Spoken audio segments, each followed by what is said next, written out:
A condenser, then I wouldn't recommend it. If you're recording not in a sound-treated room, you want a dynamic microphone. So look at the difference with mine right now. This is incredible. I'm getting a massive feedback session. And the fact that you're giving so much of little tweak that is going to be so changing for the podcast. I think this is fantastic. So I want to give you the recognition that this is insane. Welcome back to another episode of Smarter Podcasting with me, your host, Niall Mackay, the podcast guy. I started my first podcast in 2019 just as a hobby because I was bored one day and I absolutely love podcasts. I lost my job during COVID, and thanks to my wife, she said to me, you've learned a lot of stuff about podcasting. I think you should help other people do this. And so I started 7 Million Bikes Podcast. And since then, we've now helped over 50 podcasts, produced over 700 episodes, helped create millions of downloads, and helped several podcasts get the top of the Apple Podcast charts. So in this show, Smarter Podcasting, we aim to help you make the best podcast possible. So we do that by talking to experts, sharing my own insight, tips and tricks, and also doing podcast audits. And so in this episode today, we have a brave guest who put forward her podcast after hearing Michelle O'Brien and the Upward Spiral podcast. And she messaged me and she said, Niall, I want you to roast my podcast. Now, I explained to her that this is not a roast, it's an audit, but I am going to give you an honest evaluation of your podcast. So, my guest today, as the head of talent acquisition for Asia Pacific, saw the transformation in women who fully embraced their voices. She is the CEO and founder of Illuminate, a community and platform designed for women to create the career and life they love. And as part of that, she is now the host of Take Her Lead, a podcast that features real women with real stories of grit, determination, and resilience. She's joining me all the way from Singapore, and my guest today is the amazing Nina Devouge. Thank you very much for joining us on Smarter Podcasting today. Thank you, Niall. I'm so happy to be here and so ready to hear everything that you're about to share with me, so we can make better podcasts for all our guests as well as our audience out there. Well, I am really excited to share this with you. I have listened through your last episode. But before we get started, so we're going to start with some questions that I ask every guest at the start of every audit. So first question is, and I have seen your video, so I do have an idea, but what equipment do you use to record your podcast? It depends if we're using it in the studio or at home. So I'm going to say at home, I use a mobile mic, MOVO. I use the Bose earphones, and I usually have a camera called a Sony camera. You can see it right here. But I did not charge the battery today. So today I am using it. I don't know. I know it happens. I forgot to charge my battery. And then, so today I'm using my MacBook camera. I also have a light up here, which is in the form of a lantern, and some lights in the background, usually when I'm at home. Nice. Pretty good setup then. That's so funny. I've been doing podcasting for years, and the things that you forget to do, like just charge a battery or bring a plug that you need or a cable, things like that. Generally, I can find my way around it, but sometimes you're like, Jesus. Anyway, so next question. How do you do your editing? Currently have a video editor who I'm outsourcing all the editing to. I do not know how to edit. I've tried it before and I was like, this is definitely not my strength. So I have a freelance video editor that I work with. Nice. I mean, and this is a really specific skill to do, and it takes a long time. So that's good as well, because you would take up so much of your own time. And it's one of the biggest reasons I think a lot of podcasts just disappear, because people start them, they think they're going to be easy. And it actually takes hours to create a podcast, not just the time you sit down and do the interview. So outsourcing is obviously something that we advocate for because we are the outsourcer. So that's great. Now, getting a little bit deeper, what is your podcast niche? So Take Her Lead is about real women with real stories of courage, determination, and resilience. There are many of us out there who are looking to take the first step but don't know how, or not, or thinking that they're alone in their journey. So we interview women to get them to share their stories and normalize many conversations surrounding the difficult situations and episodes in our lives. All right, nice. So this is a difficult question. What makes your podcast different than the other 250,000 podcasts that are published every single week? Great question. And I like to think that we really want to normalize all the conversations. So we go into the hard stuff. We don't give our guests much time to prep either. And we start with a courageous story. So it's not just about them coming in and then, sharing about their expertise. It's them coming in and sharing something deeply, deeply personal that even some of them may not have actually shared with the people around them. So they tell us the courageous stories and they tell us how it's helped them become who they are today and why they're doing what they do today, which is actually the person behind the what. All right. And next question, what is the goal of your podcast for you?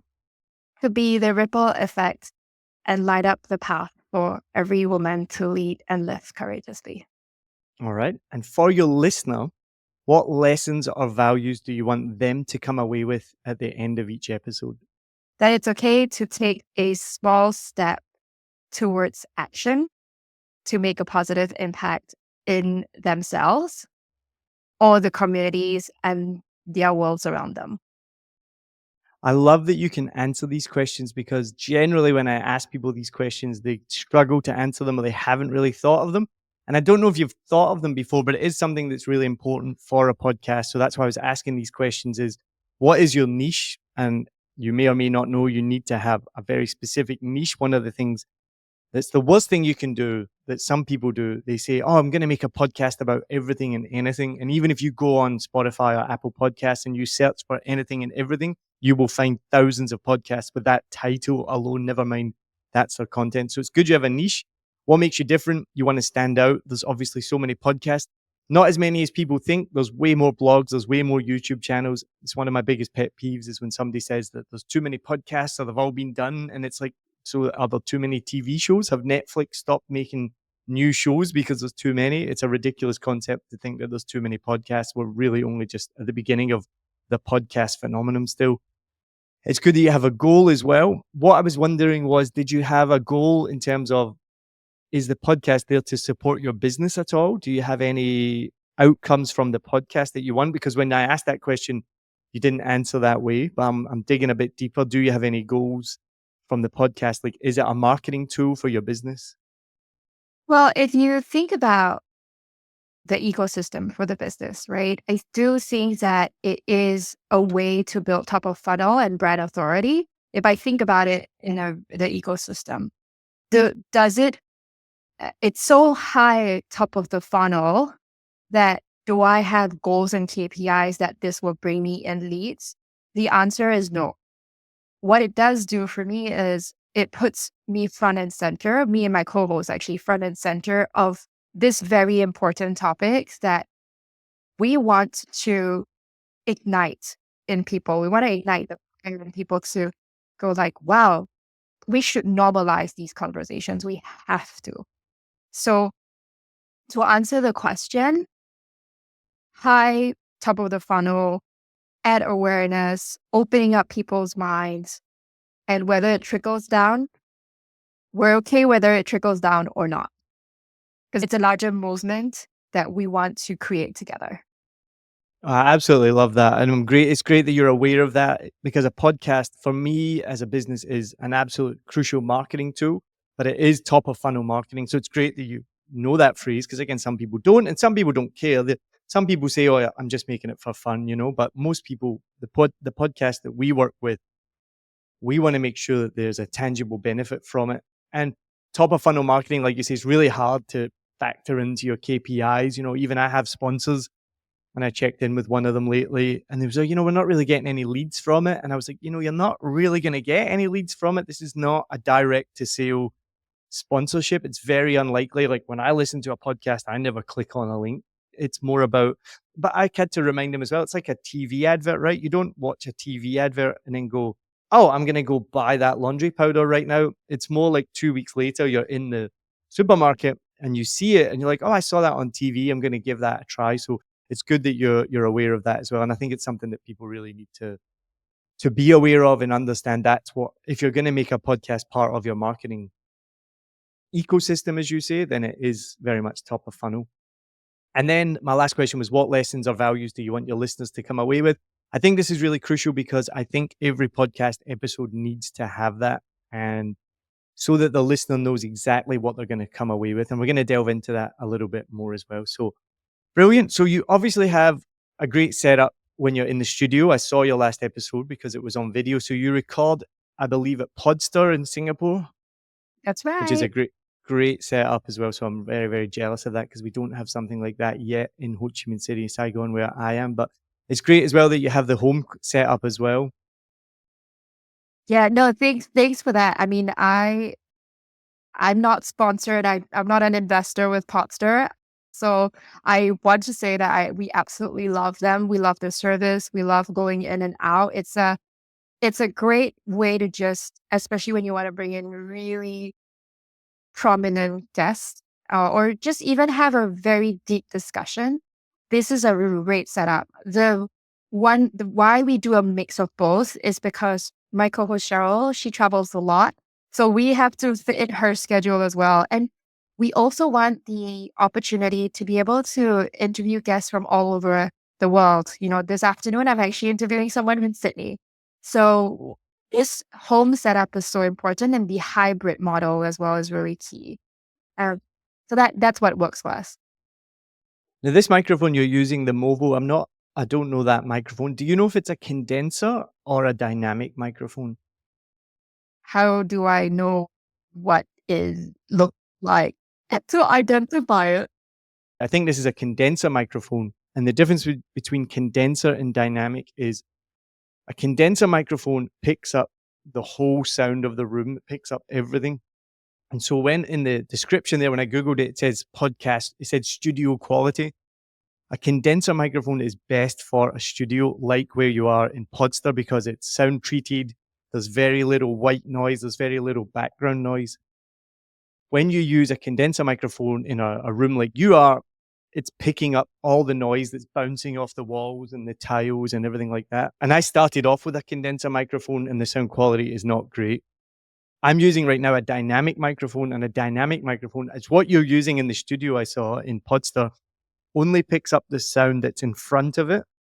It doesn't pick up all the white noise around here. So I'm actually sitting at home in a massive empty room, tiles for the noise to bounce off of, walls for the noise to bounce off of. And in that case, it should be bad audio, but there's a couple of things. One, it's dynamic, so it's only picking up my voice, not any other noise in the room. And two, I'm sitting a fist length away from the microphone. So that's why before we started, I said, how close are you sitting? You want to be about this close to it. And that means you can get really good sound. So even though you're close to it, a condenser microphone is picking up all the noise in the room, all that white noise that we can't hear, but the microphone can hear. So for your home recordings, I would suggest getting a dynamic microphone. It's another massive pet peeve of mine. The Blue Yeti comes up as one of the best podcast microphones. It's awful for home recordings. This model that you have, I've just Googled it, says it's good for podcasts. It's not good for home podcasts is the problem. And I think that's what gets lost quite a lot of the time. So if you're interested, I would look at getting even just a cheap dynamic microphone will improve your sound quality from your home recordings massively. That's super helpful to know. I have a question for you because this one here has these patterns and they have different. Does that even change anything? Yeah. So I saw that as well. So it's got bi-directional, omnidirectional, actually my area of expertise, but unidirectional is what you want. So uni is just one direction. Bi-directional is two directions. So it means that you could have the microphone between you and a guest and it will record both of you. But again, the sound quality is not going to be great because you've got a microphone between you. You can't be close to it because you can't both be sitting right up on top of it. And at the same time, it's going to pick up the whole room. Omnidirectional is omni, so it picks up the whole direction. So if you had 4 guests, for example, or 6 sitting around the table, you could put the microphone right in the middle and record everybody. Again, repeat myself, but it's going to pick up the whole room as well. So it's still not going to be amazing. It's good for YouTube, Instagram, Zoom, TikTok, Twitch, and podcasts. I mean, if you're not really that bothered about sound quality, if you're doing like an Instagram live or something like that, yeah, I would say it's okay. But again, I would not recommend this microphone if you're just doing an interview like we are right now. That's good to know. Someone actually offered me, like a really good friend of mine actually offered me a microphone for my birthday. Can I just show it to you? And Sure, then let sure, me, yeah. it says condenser as well. So maybe I can ask him if we could change it. If it's a condenser, then I wouldn't recommend it. So it's gonna, yeah, you want a dynamic microphone. If you're recording not in a sound treated room, you know, you want a dynamic microphone. So look at the difference with mine right now. This is me like close to the microphone. The sound should hopefully be coming through pretty good. As soon as I move away from it, hear me right? Like as soon as I turn my head, you can't hear me as well. So it really is only picking up this sound here. So it's just not picking up all this white noise in the room. So that's why I recommend a dynamic microphone unless you're in a sound treated room. Okay, good. No, thank you for that. You're very welcome. I'm going to tell him after and say like, can you please help me to change that? Yeah, it will make a At massive least I difference. know I haven't opened it yet. Oh, that's true. That's good. You can return it. Hopefully, he has the receipt. Right. Let's get into some of the infrastructure of your podcast. So I had a look on Spotify, and we'll go through this relatively quickly because I actually do have quite a few things to share with you. So the first thing that everything I've learned, I've just learned from other people, and one of the people I look up to the most is Adam Shibley, who does the Podcasting Business School, and this is something that he advocates massively, and I do it on all my podcasts that I'm do for myself and for other people. And I gave the same advice to Michelle and anyone else that I do an audit for, anyone who will listen to me, basically. So the name of your podcast is Take Her Lead. So what you got to imagine is I'm a listener, I'm scrolling for podcasts, and I see a podcast called Take Her Lead. Does that tell me what the podcast is about? I would like to think so. I would say no. I would say Take Her Lead. Is that a podcast about dogs, about dog leashes? Like Take Her Lead, let's take your dog on a walk. Like you've just got to remember, you want to make it crystal clear. So what Adam advises, and I do as well, is you don't need to change the name of your podcast because I think the name is fine. So 3 words, perfect, Take Her Lead. And I'm not dissing the name. It's a great name. What he advises is add a tagline to it that describes perfectly what it does with ideally a keyword that someone's going to search for. So you don't need to change your branding. You don't need to change the name of your podcast. Just change the name on your host website. For me, it's Buzzsprout. And then it will appear differently on like Apple Podcasts and Spotify. So for example, my podcast started off as 7 Million Bikes, a Saigon podcast. And then I realized, because I thought 7 Million Bikes was this quirky, fun name because there was over 7 million motorbikes in Saigon. But over time, I realized it means nothing to no one. Nobody really knows what it means. I still get questions about it to this day. That's why the company's called 7 Million Bikes Podcast. So we added the podcasts on to make it clearer that, it's still not that clear, but it makes it more clear that we're a podcast company rather than just 7 million bikes.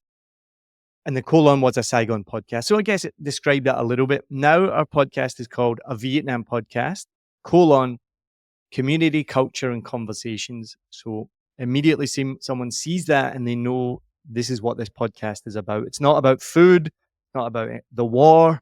It's about community, culture, and conversation. So for you, you've already got in your bio section, inspiring women through real women and real stories. That could just be your tagline. So you don't need to reinvent the wheel. It would just be take her lead, inspiring women through real stories. Or real women, real stories. Something just like that. So you don't need to change any of your branding or anything like that. Just the name that appears on the directories that will help people understand immediately what it's about. And if you can do a keyword in there, that's the advice that people give, so that when people are searching for it, They're going to find it. I don't know what that keyword would be. I don't know what the keyword would be for people searching for your podcast. Maybe just women, though, is like something, if someone's looking for podcasts about women. So you would have that keyword in there because you've got real women, real stories. So something like that. Now, Yeah, I mean that you're absolutely right. We actually kept real women, real stories as the bottom of our um thumbnail, and so we can actually put that as a quick easy lift into the title of the podcast. If that will help. Yeah, in the searching. what's interesting, you brought that up because about your thumbnail, I think you should remove that from your thumbnail. Now, the reason why is you need to remember 80% of people listen to podcasts on their phone, which means that the picture is tiny. So that real women, real stories, for most people, they won't even be able to read it. So it's just taking up real estate and people can't actually see what it says. I mean, even I'm looking on my desktop right now on Spotify and I can still barely read it. So I would remove that. I think your artwork is great though because it's simple. It just has the title, Take Her Lead, and it has the picture of the hosts, which is perfect, really obvious. So I think that's great. But I'm not a designer. I have zero design bones in my body. But from me looking at it as a listener, I'm not a fan personally of the colors of the branding and the logo and I think it's a bit dour, boring. It's a bit like bland, I guess, like light brown and maroon. To me, personally, I could be totally wrong because again, I'm not a designer and I don't know how to give any advice how to make it better. I'm not saying make it neon pink, but just as a color palette, to me, it didn't make the podcast stand out. And you want to make it, I know you want to make it inspirational. And I didn't find that color palette inspirational, if that makes sense. So I would look at making your pictures stand out a little bit more. A lot of people these days do like the white lines around it, the outline. I often do that to really make it pop and stand out. And I would remove those words. And the other thing as well, again, not a designer, but when that word take her lead, her is in, I don't know the name of the font style, but it's in like a handwriting font style. Yeah. Which again, I always think that makes things a little bit more difficult to read. So I would just think about having just a bold font for all of the words. Maybe you can change the color for her, or you can put a different outline behind it if you want to make that word stand out. But for me, if I'm looking at that on my phone, which again is really small, it makes it much more difficult to read just having that handwriting font. So again, I'm not a designer, but that was my opinion from when I looked at it. Yeah, that's helpful. Thank you. Now, on your still looking at the infrastructure, when I scan down, I see that you start every episode with the episode number. I wanted to know more about your thinking behind starting the title with the episode number every time. Great question. I felt I was just following some of the podcasts that I follow in terms of their structure. So episode number 1, 2, 3 it's a helpful way to remember what is the right number before the next one. I'm not attached to it either way. I have a bigger question surrounding seasons though. Do people do seasons? Is it always on? So that's kind of where the thinking is, and I'm open to ideas. Well, let me answer that question in a second. So going back to the episode numbers, I personally would advise not using them unless it is a sequential podcast that follows a story or follows a pattern. So I listen to some history podcasts. I listen to some fiction podcasts where you literally need to know which is episode 1, 2, 3, 4, 5, 6, 7, 8, 9, because it's going to follow that pattern. With a podcast like yours and like mine, where it doesn't really matter which order you listen to them in, the reason I wouldn't recommend doing it is because it takes up valuable real estate. So if you got on your phone right now and you scroll Spotify, the letters cut off after, I think it's only like 120 characters. I might be wrong, but it's about that. So if you start every single episode with episode 1, episode 2, episode 3, you're giving up like, I can't even count it in my head, like 10 characters right away. And then the title's going to cut off. So what I do for my podcast is I just put it at the end. So it's still there, but I just make it really short. So to answer your questions about seasons as well, I do seasons as well.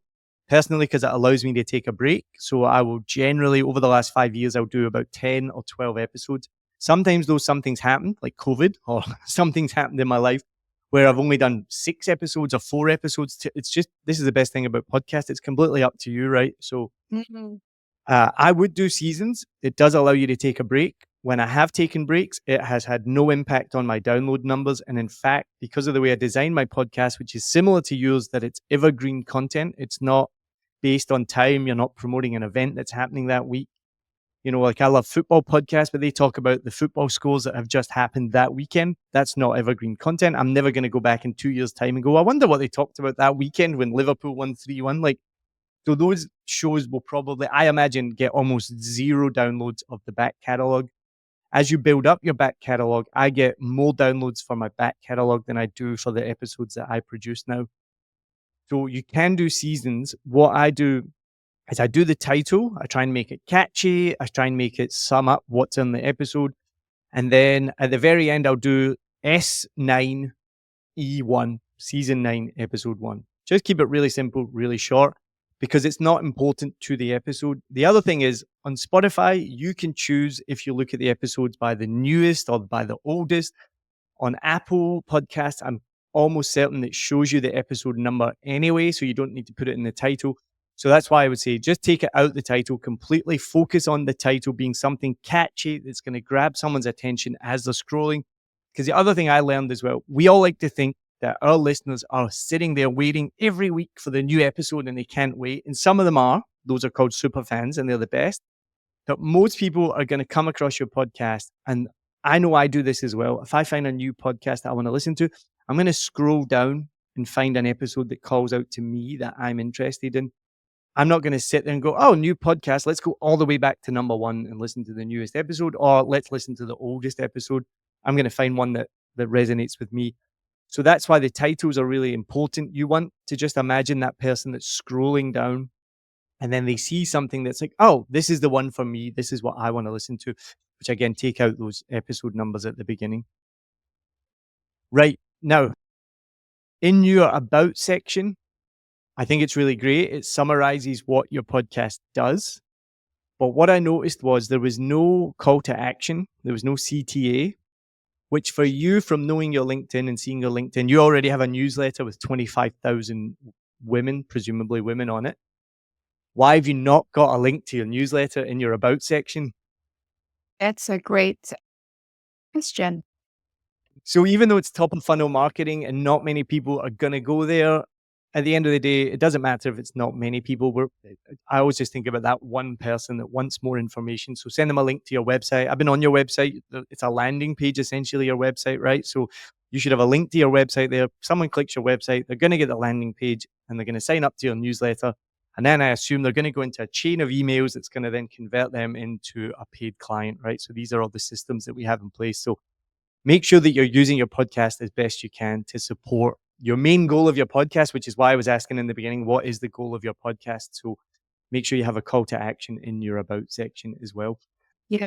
Super idea. I wasn't thinking about that at all.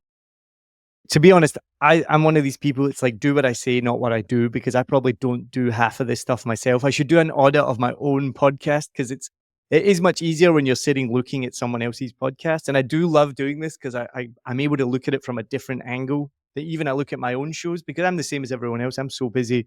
You're trying to put out content. You're trying to make shows. There's so much involved in it. And it's easy to forget these things as well. So, but that is something I would definitely recommend. The only other thing I noticed about your about section was you don't explain who you are. So you say, join Nina DeVouge and Cheryl and take a lead. Yeah, there's nowhere in there that you say who you are. Like you say your name, obviously, but who are you? Why are you the host of this podcast?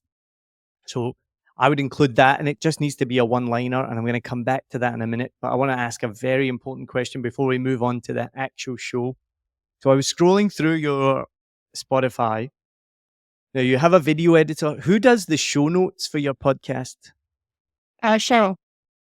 Cheryl. I'm going to guess that Cheryl uses ChatGPT to create those show notes. No, maybe. Well, because we use ChatGPT to create the show notes for our shows, and it's interesting because I had this discussion with my senior editor this week, and I said, I've noticed something about the show notes that we do, and I don't want you to ever do this again. And so we've actually changed the way we've done show notes. So I looked through your episodes, and 5 of your episodes started like this. In this enlightening episode, dot, dot, dot. In this episode, dot, dot, dot. In this inspiring episode, dot, dot, dot. In this powerful episode, dot, dot, dot. In this heartfelt and honest episode. So they all start the exact same. And again, what you got to think about, someone scrolling, they just see the same phrase, and it's just classic ChatGPT. It's in this adjective episode. So for one, I would scrap that. Make sure you change that. It's not inspiring. It doesn't grab people. What we do is 2 things.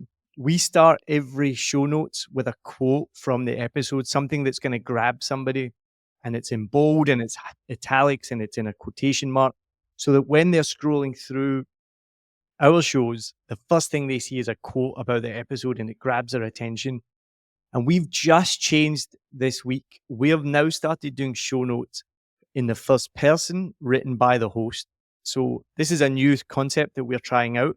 So instead of saying, in this episode, Neil and Nina talk about blah, blah, blah, now we're changing it to, I talk to Nina about blah, blah, blah. And it's not a big change, but it's a little change.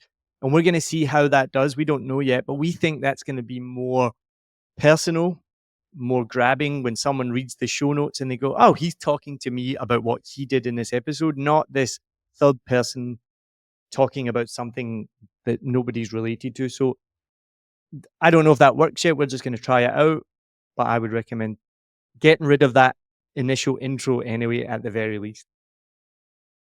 Okay, that's super helpful. What I've taken down here is, to do a quote that's attention grabbing. The question I have for you is there a template that you deem has worked really, really well, apart from, just the quote or like in this?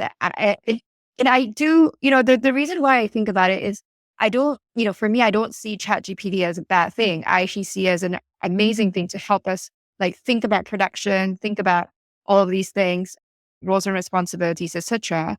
I just want to know if there's a way to put a template together so that we can train this to help us, right? And so that the podcasting post-production and distribution becomes an easier lift. So we use ChatGPT for everything, so I'm not knocking it. The thing about AI, I talked to Sam Sethi recently, and he said it should be called assisted intelligence, not artificial intelligence, because what it's giving there, what I just said with like in this episode, blah, blah, blah, that's just, it's a machine, right? It's doing what you ask it. Give me show notes about this episode. Then you need to have a human be like, hey, I don't want this. So you either prompt it and say, don't do this again, or I want it like this, or you just change it yourself. In terms of template, I don't do the notes personally myself. Chelsea, my senior editor, does them. So she may have a template. Your question was, do you have a template that works? It's hard to measure what works in show notes because the only real way to do it is, are people clicking the link? So I would say put a trackable link in there, use Bitly, so that the links that you have in there, you can see where are they coming from. I've done it before. You do get clicks. There's not like 0 clicks. People do click the link in the show notes. So if you really want to measure it, put a trackable link in there. And then again, it's like A/B testing, right? So all of this is like more work and you probably don't want to do it. And it's small gains. And even I don't do it. But if you wanted to do it, I would do A/B testing, do one episode in one style with a link, do one episode in another style with a link, which one gets the most clicks. But obviously that's all a lot of work and maybe not going to make the massivest difference if you get one more lead out of it. That's going to take you another 8 hours. So it's all about just figuring out the time and things like that. But I would work on your show notes. I think you'll see a difference. Okay, that's super. So we'll come to prioritization in a bit, but let's just say lots of go. And by the way, nothing down, I'm actually taking down notes. Awesome. Well, you'll have to make sure you watch the episode when it comes out, and then you'll have this as a resource as well. We haven't even gotten into the episode, so we're going to get into the episode now. So this is why I was saying to you at the beginning, I don't cover content because it's not my forte, is the content of your episode. It's more about how you structure the episode in the apps and in the episode. So let's get into the actual episode. So I love the beginning. So you start with a hook, which is what we do as well. We take 30 seconds at the beginning to capture the interest, and hopefully people will keep listening. I'll keep watching as well. So that was great. You had subtitles on the hook. You almost did everything that we do in the beginning. So that was great to see right away. But so during your introduction, and I was watching the video, and I find this really difficult, right? Because I'm probably like an old school podcaster. Podcasts are audio, but unfortunately, times have changed, and now podcasts are video as well. So you're doing video, you've got video on Spotify, which means that you want people to watch this. You obviously have YouTube as well. So that's great. So I try and look at it from 2 points of view. One is the audio, because podcasts are audio, but now we know people do video. So I look at it from a video angle as well. So this is what I noticed as soon as I started your podcast. So you see here how she's not looking at the camera and she's looking away. I'm almost certain she's probably thinking about, like, what do I do next? Like, it gets really nerve-wracking when you're on camera like that. So it's a little bit unfortunate, but I would give a bit of feedback, like, make sure you're engaging with the camera. If I was editing this, I would have cut her out. So I would have focused only on you, because I wouldn't want to put her on camera while she's not looking at it. And we make podcasts like this. We do podcasts. I work with one client, I won't say their name, and even she recognizes it. She'll message me afterwards and she'll be like, hey, can you make sure the camera's not looking at me? Because I know I was thinking of the next question and I was looking at the ceiling, and then I look at the video and sure enough, I can see her like looking away. So I'm not giving her any criticism. I know how difficult it is. I'm almost sure it's either nerves or it's, I'm about to speak, what do I say next? But for the viewer, or it's not the listener in this case, because the listener can't see it, but for the viewer, that was the first thing I noticed, was like, oh my God, she looks really nervous. No, that's super helpful feedback. I did notice it in one of the other videos, but I didn't pay too much attention to this one. So this is super. It's good to, and I I don't have the same eye as you do, so it's good to know that. Oh, okay, hang on, like this is something that we need to do. I had the same. Like, I'm sure I've done it myself too. So this is very good. We all do it. And I think I could tell she was nervous, because I'm going to keep playing it. Her first word is, let's see, let's play it and you can hear. So she goes, hi, I'm Cheryl, which is a filler word, which we would normally cut those out. And it's just not good to have the first sentence have a filler word, which, but again, it just shows nerves, I think, when you're using filler words straight away. Okay.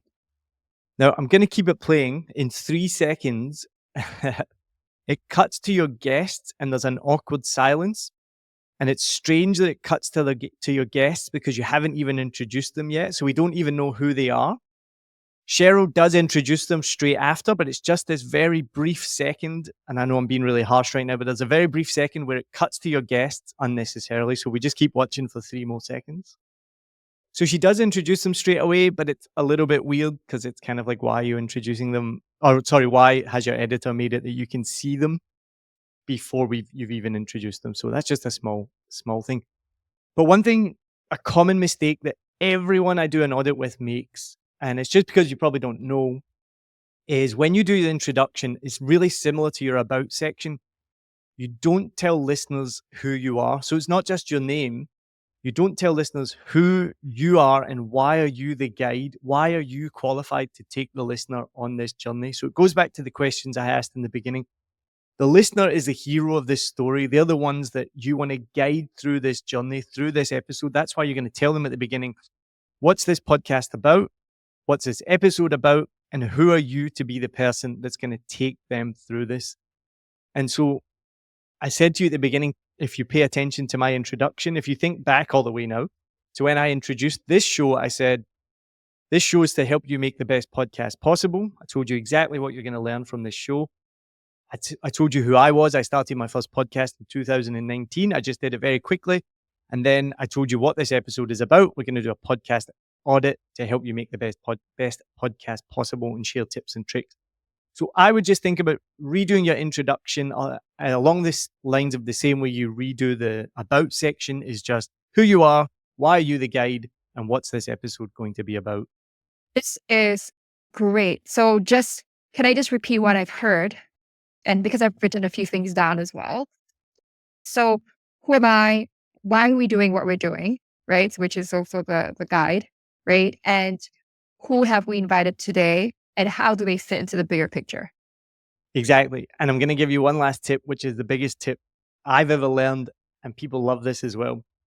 So when you're introducing your guest, I learned this from watching and learning from late night show hosts. So, like Jimmy Kimmel, Jimmy Fallon, Jay Leno, all of these guys. Jay Leno, showing my age there, that was years ago. But Jimmy Fallon, Jimmy Kimmel.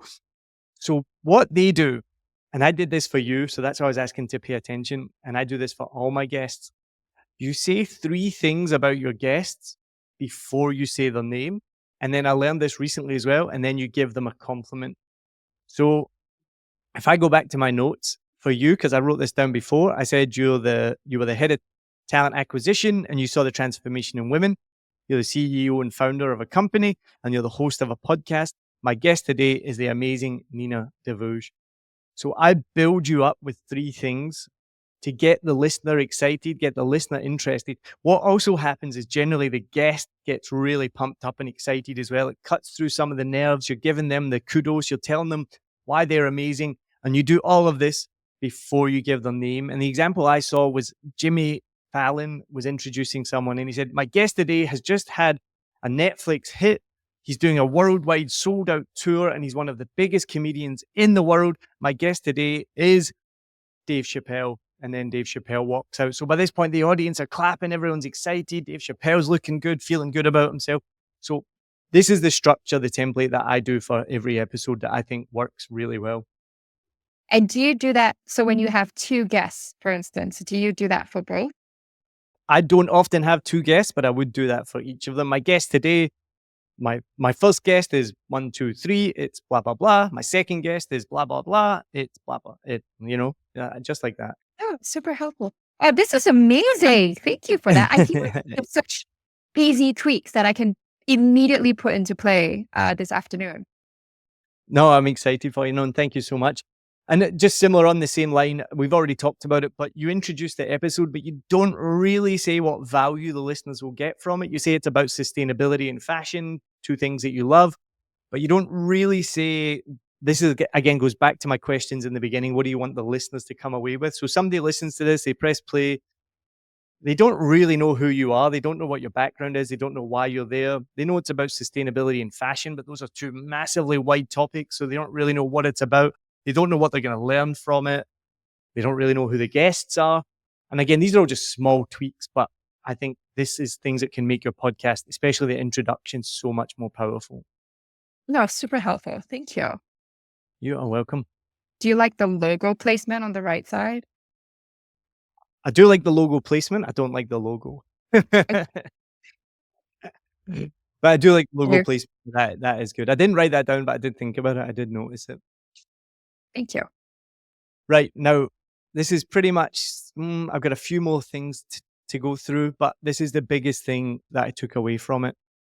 All right. So you have 4 people on the show, and it's something that I spoke to you about at the beginning.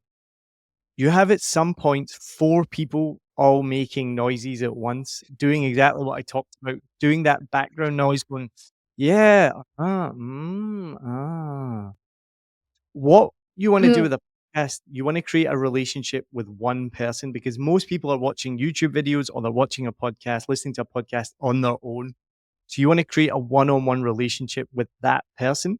It's really distracting to have other voices at the same time. It makes a little bit more sense on like a TV talk show where you may be sitting on the couch with your family watching it, but it doesn't make too much sense on a podcast as well. So there's a point when Rena's talking and you can just hear the other people in the background making those agreeing noises. What I think has happened, because I can understand how editing works, I think your editor has muted the other microphone, so you can't hear the other microphones it's not the recording sound. But when you have 4 microphones in the same room, even if you mute the other 3 microphones, that one microphone is still picking up the background noise. So I'm almost certain that it's still picking up everyone else in the room going, So as I was listening to her, that was all I could hear. The other thing as well, the sound level just seemed to be way too high. So I normally listen at about 80%, 70, 80%. I had to turn my volume down to about 30% because the sound levels were just way too high. So those are a couple of things, but this one was actually had me exclaim out loud, OMG. So I'm going to skip ahead here to 516. I'm going to let you watch this. So watch out for 516. Did you hear what happened there? Mm. So I almost certain your editor has muted the other microphones that from the not the speaker, and he hasn't unmuted your microphone when you ask the question, so you can't actually hear you ask the question, or you can hear something in the background, which is probably picked up on, I think is her name Rena, on Rena's microphone. So that's a pretty big error to like have microphones cut out when they shouldn't be cut out. So you actually couldn't hear the question you asked at 516. Okay. That's that's a good one because I think that it's helping me to also understand like where the gaps are with the video editing and what I need to do to make sure that we are really checking every single video. Because a lot of the time, I think between Cheryl and I, we take turns to check the video. And to be fair, I think we're not looking at it with an eye that we should be having. So I think it would be super helpful to get a lens on it. And It's really easy to miss these things. So when we do editing for a client, we actually have two people check it because I know even myself, I will make mistakes. So we'll have a junior editor do the first edit, and then the senior editor or myself will then check it, make sure that there's no little mistakes like that because they're easy to make, but it's really, really, really, really, it's a big error. It's a small mistake, but it's a big one. So we'll check it and then we'll send it back to the junior editor. They'll fix it and we'll do that before we send it to the client. And even then, sometimes mistakes slip through the cracks, but that's why we do it. Now, so there's a couple, I'm just going to skip through because I don't want to labor on this too much, but there was another couple of mistakes that were quite egregious, I would say. So 834, let me just skip ahead to 834. Rena plays with her hair, and by doing so, she manages to hit the microphone, which is really normal, but it creates a really bad sound. So I assume that you heard that there as she yeah, played with the microphone. She hit the mic as she played with her hair. She hit the microphone, which is again normal thing to do, but you've got to make sure that's either cut out or you maybe just coach your guests before to just be really careful. yeah, That would be an example where I would just say, if you touch the microphone, because it happens all the time, you easy to like bang it. I talk with my hands a lot. Just take a breath and say it again if you ever think that you touch the microphone. It's a reason why you wear headphones as well. None of you are wearing headphones. If you were wearing headphones there, you would hear, all of you would hear that she's hit the microphone. And that's people sometimes say to me, "Oh, why do I need to wear headphones?" And I'm like, "You will pick up so much more by wearing headphones." But I know the aesthetic might not be what you're looking for, so that's fine. Now I'm going to jump ahead again to this is okay, something that I did a lot in the beginning, and I still do sometimes. My wife listens to my podcasts, and she said recently, she's like, "You did exactly what you tell people not to do." And what it is, let me find the point I'm talking about so you can hear the example, and then I'll explain to you what I mean. All right, so I'm going to tell you before I play it what it is that I've picked up. And it's something that, again, I do all the time and everyone does. People that I coach and people that I make podcasts for, I'm always having to give this little bit of coaching.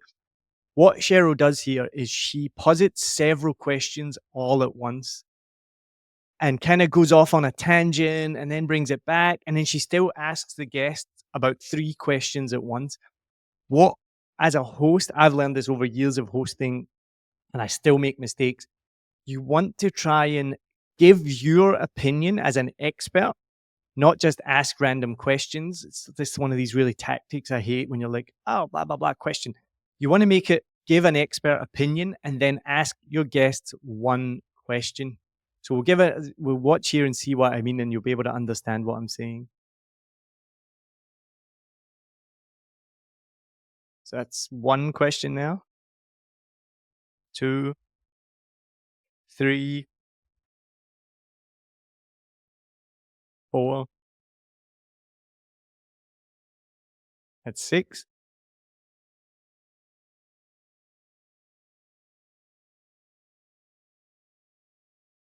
I was 7. Is this a great value buy? Hit the microphone there. I was 10. How do women look at it? And men, 11. So I know I'm being really picky and I feel really bad when I do this, but that was about 11 questions as part of that conversation. There was lots of filler words like, to improve, I think, as an interviewer, and I do think about interviewers like Jimmy Fallon, and I'm old enough to remember like Michael Parkinson in the UK and Terry Wogan. I think about the style that they would ask a question. If you had a talk show and you have a guest, it's the kind of job of the interviewer to give a little bit of their insight, ask a very direct single question, give it to the guest, and then let the guest run with it from there and let them talk. Okay. So essentially, we give an opinion and then we ask one question at a time. And then we give it and we get very clear with what we're trying to ask, right? That's what I would recommend, yeah. Because I think you could see in that example, it was quite unclear what exactly was being asked. There was so many different questions. Like, what do you want the guest to answer at that point? Because you've just said so many things. Yeah. No, that's super helpful. This is incredible. I feel like I'm getting a massive feedback session. And it's, Neil, like, don't feel bad about this is why we come to you, right? The fact that you're giving so much of little tweak that is going to be so game changing for the podcast. I think this is fantastic. So I want to give you the recognition that this is insane. Like, I would not have the eye. And at the end of the day, we're spending time and energy, and we are asking our guests to spend time and energy to be interviewed and to share their stories. The least we could do is make sure that we hold that space and that we ask really sharp questions and that we ourselves become sharper at our craft so that every single podcast moving forward is going to be just, spot on each time. Well, thank you very much for that. That does make me feel a lot better. I know I get worried. I'm like, I don't want to tell you bad news, but That's kind. That's kindness right there. oh, thank you. Well, the next thing I'm going to tell you is my worst bit of news then. So that's perfect timing to tell you that. So I've kind of already told you this, but it was at this point of the podcast I had to stop listening because all I could hear was people making noise in the background the whole time. As I was listening to the speaker, all you could hear in the background was a low hum of mm, mm, mm.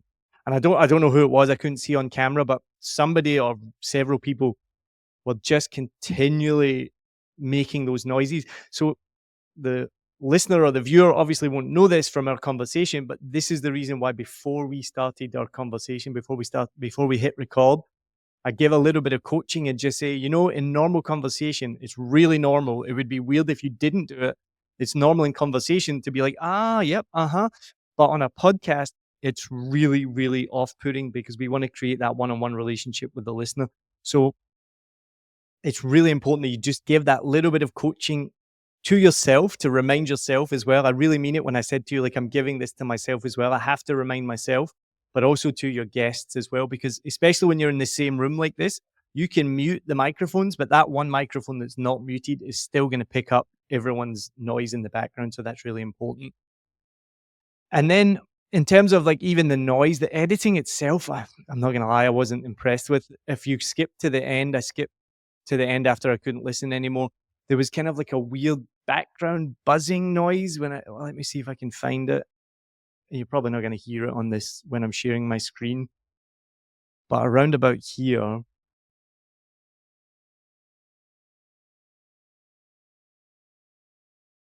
So can you hear that? I can hear it even now. There's like this, it's like traffic or something. Yeah, I don't know what it is. I think I have a feeling that upstairs there was a construction happening. Oh, that makes perfect sense then. But that should be cut out by the editor, and we would cut that out in post-production, so there was that. But then this next one just made me laugh, right? So you were wearing some of the clothes that she suggested, right? So she asks you to come on camera. Watch this. You're literally not on On camera TV. right Yeah. now. Yeah. So Yeah. I would have cut something or done something. I'm pretty sure there's a different angle that could have been used that would have meant Yeah. that you were on camera. So that one was quite egregious as well. She says, "I'll show it to you as well." And again, many people are listening to this, so you're kind of putting those people off. If you're listening, you can't see. So when we do podcasts for video, we try our best to make it that you could be listening to it and you're not losing out on anything. So that might mean cutting a word out, it might mean cutting a sentence out, or coaching. Like when I do my podcast, I'll try and say things like thanks for tuning in instead of thanks for watching or thanks for listening. Because if you say thanks for listening, you're alienating the viewers. And if you say thanks for watching, you're alienating the listeners. It's just these little things that are difficult. Yeah. So thanks for tuning in. That's what I say, but you don't have to. There's one more. Be more inclusive for everybody. That's what I think. Yeah, that's what I think. And I coached Michelle on this on something similar. I don't ever say welcome back because somebody might be listening for the first time, and I don't want to alienate that person that's listening for the first time. So I just say welcome to the show. To be honest, I can't remember what you said. I didn't write anything down regarding that, but it's in the same train of thought. Just say welcome to the show instead of welcome back, so you're not alienating anyone who's listening for the first time. This was one of the worst ones, though, so I'm so sorry, but let me just get to this. So Sorry. if we keep playing, look out for 39 minutes and 47 seconds. This was the angle that should have been used when you were showing off the clothes, but just wait till you see what happens next.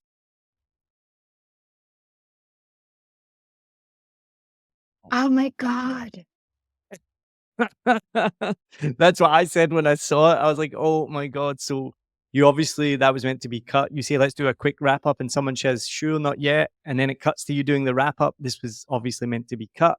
Again, mistakes happen, but it's pretty egregious that you guys should watch what your editor does afterwards before you Yeah. publish it, because that's added up now to quite a few different mistakes. Yeah. I'm just actually just writing these things down because I feel like, wow, that's a lot. That's a lot of changes that should have been caught. And I was away at this time. So I trusted that the work would have been done in a certain way. And clearly, we have a lot to do in terms of really refining where our inefficiencies are. And it's super helpful to get this third eye perspective. Yeah, no, I'm really glad that this helps. There was even another bit here I'm just going to pull up where Cheryl hits the microphone again. Let's see if I can find the right bit. Which again is so normal. Like I do it all the time. I talk with my hands as well. It's just something you need to kind of train yourself. And again, if you'd been wearing headphones, you would hear immediately in the headphones, like, "Oh, I've just hit the microphone," and you would know to redo it. But again, like I said, maybe the aesthetic is not what you're looking for. Just trying to find the bit, but it doesn't really matter. Or maybe it's here. Hold on. There again, she hit the microphone. So again, these are just things that should be cut out. It's not the most professional for these things to be left in. So that's my take on the editing. Just be careful with your hands. And and then the last thing is there is a school of thought that you're about to see is going to happen right now, that you should finish an episode really suddenly to boost engagement. Don't have a long outro, because then people know that the outro is coming. They know the end of the episode is coming and they'll just skip to the next episode. So I would just finish with a quick call to action, which again, you didn't do. Hey, check out my newsletter. Don't forget to follow, subscribe, do all those good things as well.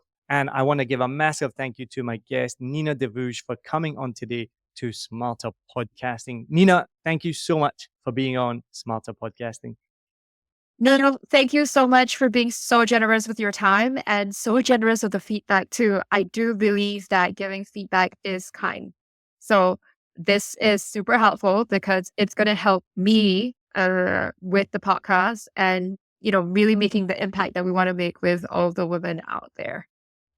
Amazing. I can't wait to see the differences. Cheers. Thank you.